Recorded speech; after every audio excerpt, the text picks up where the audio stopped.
దర్శి నియోజకవర్గంలో గొట్టిపాటి లక్ష్మి విజయావకాశాలు ఎలా ఉన్నాయని కూడా మనం తెలుసుకోవచ్చు. గొట్టిపాటి లక్ష్మి లేటుగా వచ్చినా కూడా లేటెస్ట్గా వచ్చి ఆమె ప్రచార కార్యక్రమంలో ఊపు పెంచి ఒక విజయాన్ని కైవసం చేసుకునేందుకు కూడా ఊరుతున్నటువంటి సందర్భాలు మనం చూసాం. ఆమె ఎలక్షన్ వాతావరణం, ఎలక్షన్ కోడ్ వచ్చిన తర్వాత కూడా బూచేపల్లిపై పోటీ చేయడానికి కూడా గొట్టిపాటి కుటుంబం కయ్యానికి కాలు దూవినట్టుగా సై అంటూ కూడా బూచేపల్లి మీద వాళ్ళు పోటీకి నిలబడటం జరిగింది. అంటే గొట్టిపాటి లక్ష్మికి టికెట్ అనౌన్స్ చేసేటప్పటికి కూడా చాలా విభిన్న పరిస్థితులు దర్శిలో నెలకొని ఉన్నాయి. ఎందుకంటే దర్శి నియోజకవర్గంలో ఉన్నటువంటి తెలుగుదేశం పార్టీ ఒక తాటి మీదకి లేదు. కొంతమంది ఈ సీటు జనసేనకు పోద్దని కూడా వాళ్ళు ప్రచారం చేసుకున్నారు. ఎప్పుడైతే గొట్టిపాటి ఫ్యామిలీకి టికెట్ అనౌన్స్ అయిందో అక్కడి నుంచి కూడా ఆమె గ్రామాన్న తిరుగుతూ కూడా ప్రచార కార్యక్రమంలో ముందుకు సాగారు.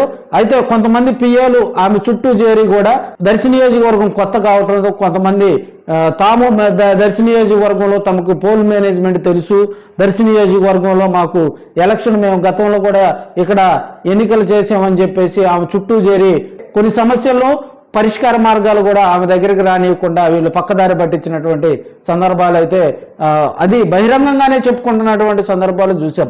ఎందుకంటే దర్శి నియోజకవర్గం అంటే సెకండ్ లీడర్షిప్ ఇక్కడ ఎక్కువగా కూడా గ్రామాల్లో రాజ్యమేలుతూ ఉంటుంది.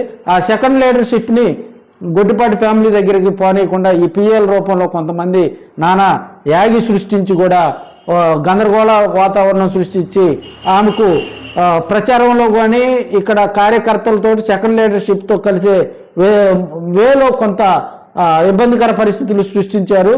దాని ఫలితంగా పోల్ మేనేజ్మెంట్లో గొట్టిపాటి లక్ష్మి కొంత వెనుకబడిందని కూడా చెప్తూ ఉంటారు.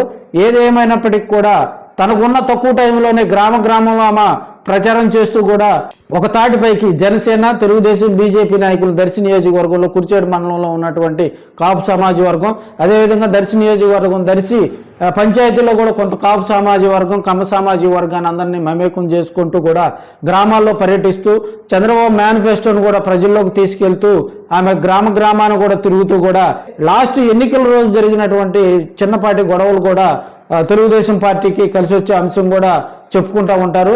ఎందుకంటే దర్శి నియోజకవర్గంలో 91% పోలింగ్ నమోదైంది కాబట్టి గొట్టిపాటి లక్ష్మి ప్రభుత్వ వ్యతిరేకత ఇక్కడ ఎక్కువ ఉంది. గొట్టిపాటి లక్ష్మిని అక్కడ తెలుగుదేశం పార్టీని ఎక్కువ ఆదరిస్తున్నారు.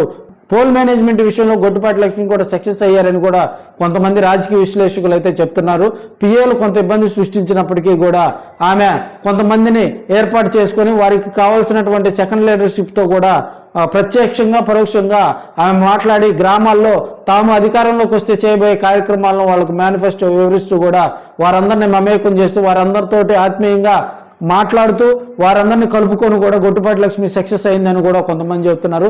ఏది ఏమైనప్పటికీ రేపు వచ్చే నెలలో 4వ తేదీన అంతిమ రిజల్ట్ రాబోతుంది. మరి ఎందుకు ఆలస్యం, ఇంకా 10 రోజుల్లో రిజల్ట్ వస్తున్న నేపథ్యంలో గొట్టిపాటి లక్ష్మి విజయం ఖాయమని కూడా కొంతమంది దర్శి నియోజకవర్గంలో టీడీపీ క్యాడర్ ఫుల్ జోష్లో ఉంది. మరో వీడియోతో మళ్ళీ కలుద్దాం.